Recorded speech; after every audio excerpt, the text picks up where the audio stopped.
C'était la nuit, presque 2 heures du matin. L'île entière de Frêle-Providence était froide, calme et endormie. Enfin, si l'on oublie le jeune homme renfrogné qui faisait les 100 pas le long du port. Cela faisait bien 4 heures qu'il déambulait, en maugréant et grelottant. Notre ami Will avait beau bouillonner de colère, l'hiver était presque là, et l'air froid lui glaçait la peau, le visage et les mains.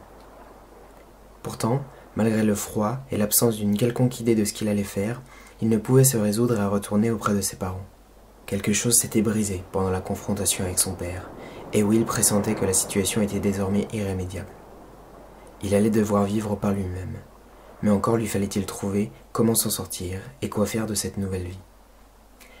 Et si une chose était bien vraie à propos de Will le Crow, c'est qu'il ignorait toujours quoi faire de sa jeune existence. « Ça suffit. Mon Dieu, si tu ne te calmes pas pour réfléchir 2 minutes, tu vas mourir de froid ici, » déclara Will, fidèle à cette ridicule habitude de parler à lui-même lorsqu'il se sentait seul. Il s'assit sur les pavés glacés du bord de quai, souffla sur ses mains pour tenter de le réchauffer un peu, et se mit à penser aux options qu'il avait. Il exclut très rapidement celle de rester apprenti du négociant avec lequel il travaillait. Ce dernier ne lui versait qu'une paye de misère, et il savait cet argent insuffisant pour lui permettre de passer le prochain hiver. Il réfléchit donc aux autres travaux qui pourraient lui permettre de gagner de quoi subsister, mais rejeta une par une les idées qui lui venaient. « Bordel, il n'y a donc rien à faire de bien sur cette île ?» Il semblait attendre une quelconque réponse des astres, mais tout était immobile et silencieux. Seules les vagues lui répondirent, s'écrasant inlassablement sur les galets. Puis tout à coup, dans son esprit, un début d'idée lui vint. « Oui, c'est ça, il faut que je parte d'ici. » Il se leva d'un bond et commença à marcher le long du quai, comme s'il espérait que le mouvement l'aide à réfléchir plus vite à cette nouvelle idée. « Ici rien ne va, il n'y a d'avenir pour personne, et surtout pas pour moi. Il faut que je trouve un endroit où l'horizon est plus grand, plus vaste, pour trouver un autre travail et quoi faire de ma vie aussi. » Quitter l'île sur laquelle il avait toujours vécu, de cette simple idée commença à émerger une myriade de rêves et de possibilités. Will esquissa un sourire.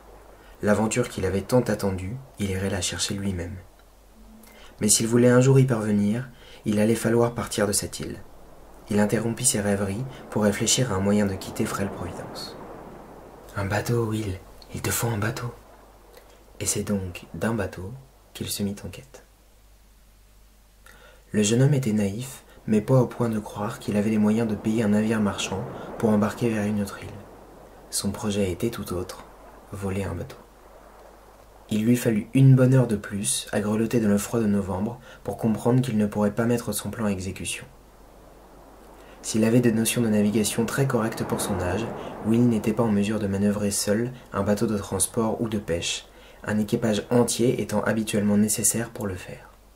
Ayant abandonné ce premier projet, il s'était rabattu vers les petites embarcations de liaison maritime.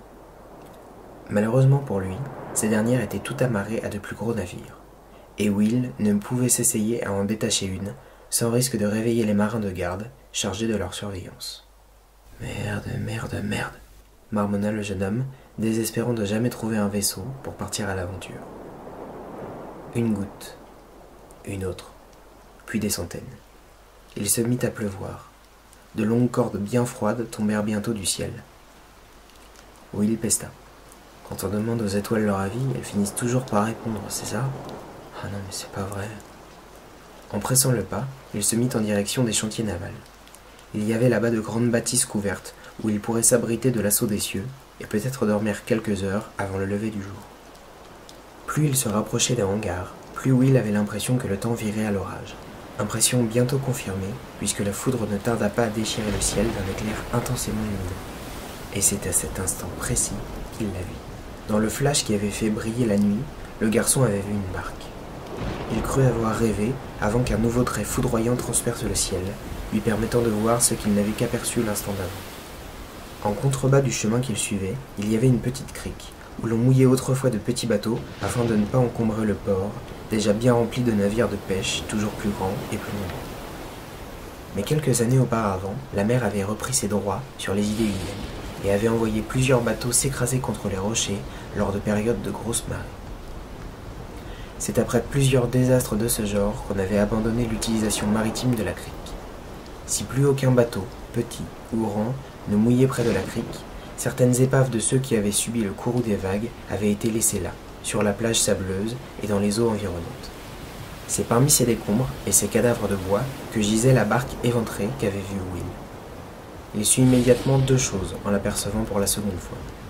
Tout d'abord, que réparer le trou qui perçait la coque ne serait pas une mince affaire. Ensuite, qu'il ne prendrait la mer qu'à bord de cette barque et rien d'autre. L'entreprise était risquée, mais rien ne semblait désormais impossible au garçon, et il souriait dans l'orage, songeant que les astres lui offraient en cette nuit autant d'eau que d'espoir.